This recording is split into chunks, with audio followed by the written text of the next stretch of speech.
다 함께 찬송 397장입니다. 397장 우리 함께 찬양 드리겠습니다.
오늘 본문 말씀, 우리 역다의 말씀은 남유다의 세 번째 왕이었던 아사 왕에 대한 이야기가 담겨져 있습니다.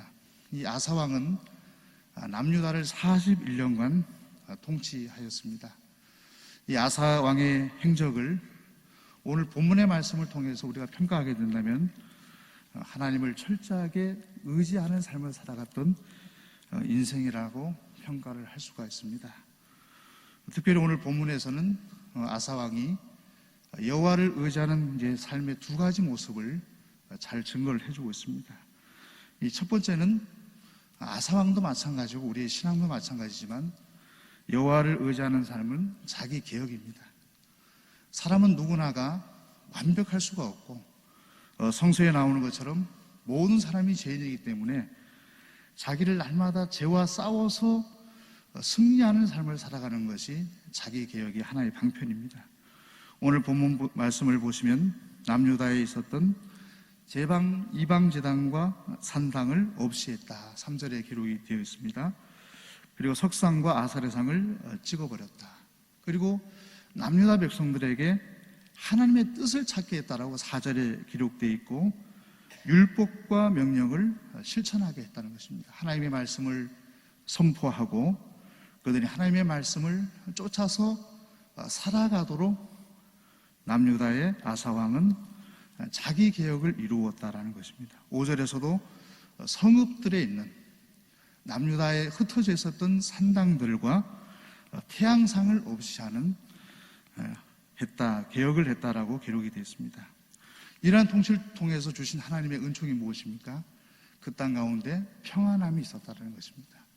우리가 날마다 자기 자신을 개혁할 때 하나님의 말씀으로 우리 마음속에 일어나는 죄성과 우리 육체 속에 일어나는 죄성들을 극복해 나갈 때 우리 참된 평안을 누릴 수가 있는 것입니다. 세상에 많은 것들을 얻는다고 해서 우리 마음속에 평화가 이루어지는 것이 아니고 날마다 죄와 싸워나가는 삶의 길 속에서 하나님은 우리에게 평화를 주신다 기록을 하고 있습니다. 그리고 자기 개혁에 하나님 의지하는 삶의 두 번째 모습이 오늘 본문에 보면 에디오피아 구스의 세라가 100만 대군을 이끌고 왔다고 되어 있습니다. 병거가 무려 300승을 거느리고 남유다를 쳐들어오게 됐을 때 오늘 본문에 등장하는 남유다의 전력은 58만이었습니다. 결국에는 40만이나 이상 부족한 전력으로 구스 사람들과 대결을 해야 될 상황에 놓여 있었다는 것입니다. 어찌 보면 전력적으로 열세였던 상황 속에서 오늘 본문의 11절 말씀을 보시면 아사왕이 그런 불리한 상황 속에서 행했던 모습이 무엇이었습니까? 여호와를 의지하는 것이었습니다. 11절 말씀 보면 아주 긴 문장이 기록되어 있죠. 여호와 하나님께 부르짖어 가로되 하나님을 의지하는 기도를 올려드렸습니다. 주밖에 도와줄 이가 없사오니 우리 하나님 여호와여 우리를 도와주소서. 우리가 주를 의지하오며 주의 이름을 의탁하옵고 이 많은 무리를 치러 왔나이다.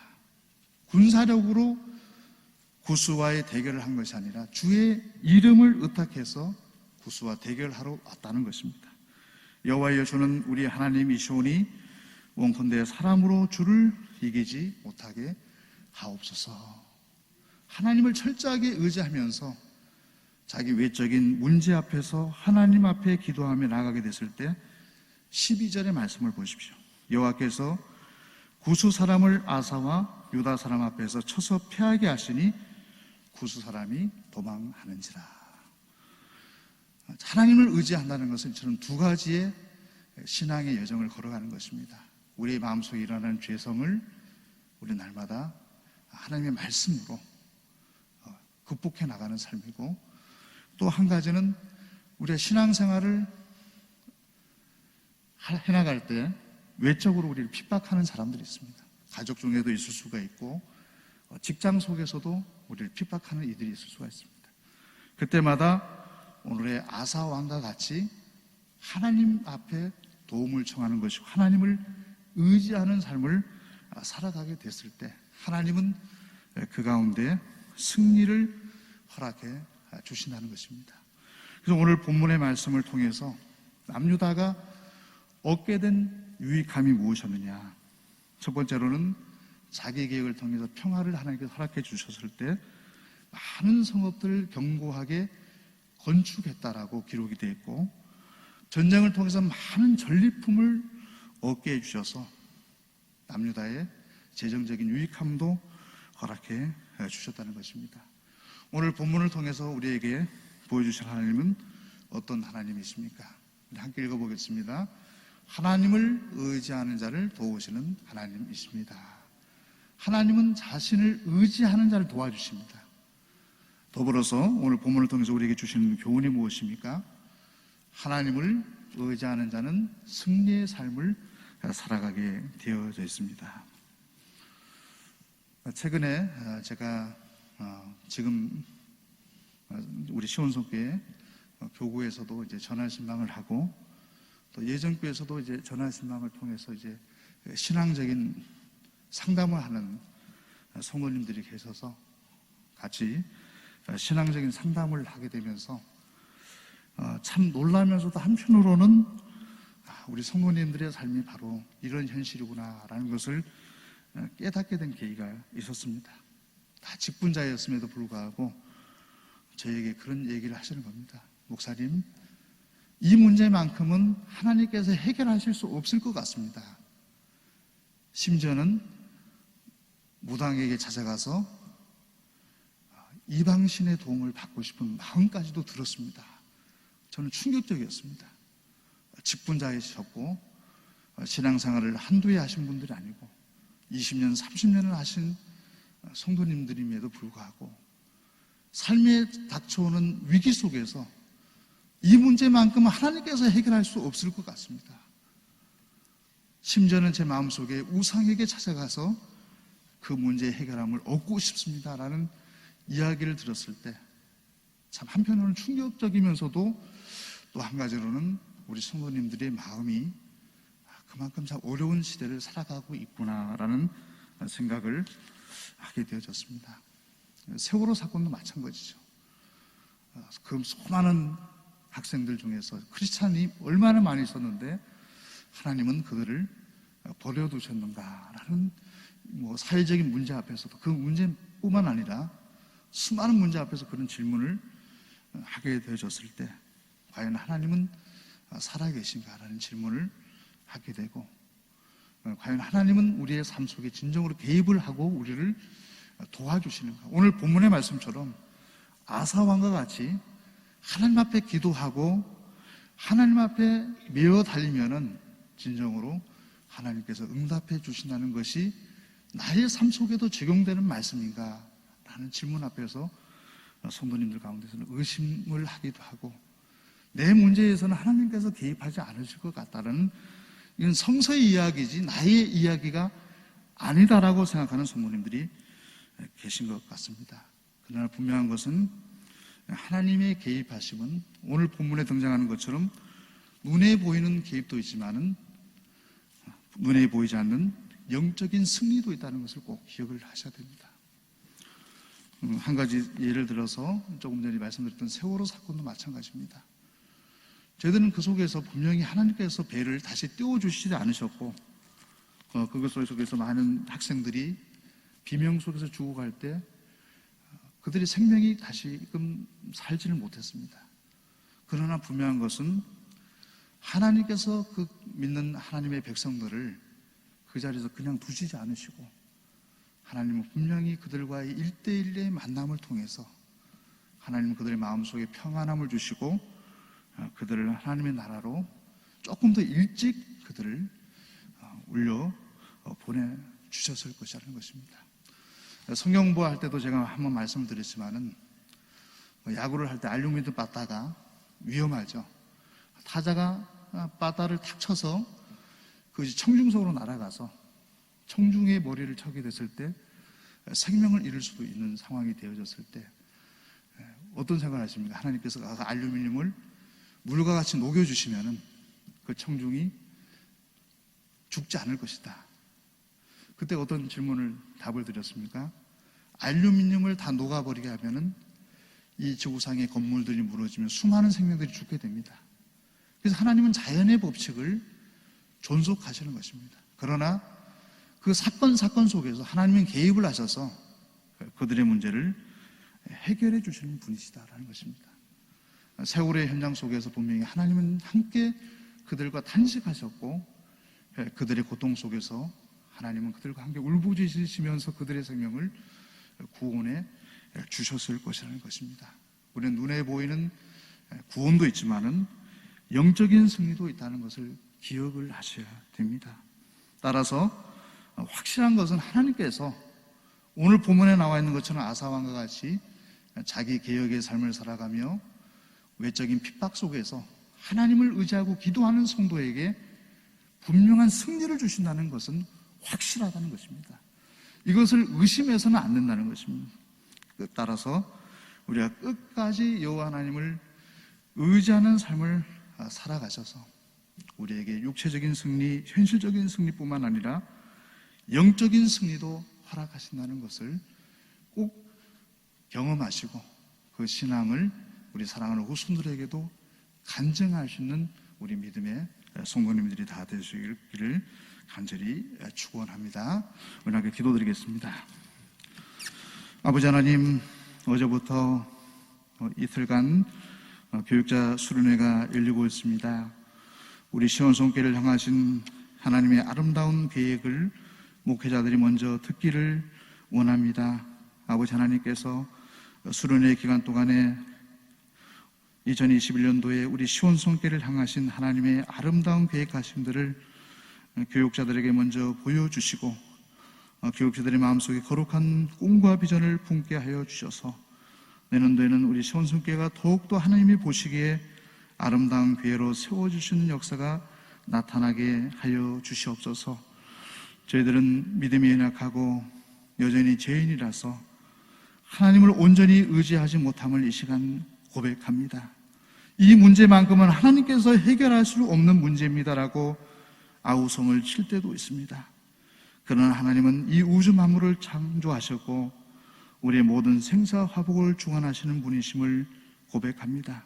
하나님께서 못 고칠 병이 없으시고 못 해결하실 문제가 없음을 우리가 진실하게 고백하며 온전하게 일평생도록 한결같이 여호와 하나님을 의지할 수 있는 우리 신앙의 성도님들이 다 되시도록 주님 은총을 내려 주시옵소서. 특별히 우리 나라와 민족을 위해서 기도합니다. 우리 대한민국을 하나님께서 고쳐주시고 회복시켜 주시고 온전하게 여호와 하나님을 경외하는 민족으로 세워주시기를 간절히 소망합니다. 특별히 영육간에 연약한 이들이 있습니다. 아버지, 그들이 울부짖을 때, 하나님 앞에 간구할 때 하나님께서 그들의 연약한 몸과 마음과 영성을 고쳐주시고 하나님의 사람으로 우뚝 세워 주옵소서. 오늘 하루도 하나님께서 추운 날씨 가운데 저희들과 동행하심을 통해서 삶의 현장 속에서 여호와 하나님의 이름을 높여드릴 수 있는 복된 하루 되게 하여 주옵소서. 예수 그리스도의 이름으로 간절히 기도드리옵나이다. 아멘. 이제 주님의 말씀으로 축복합니다.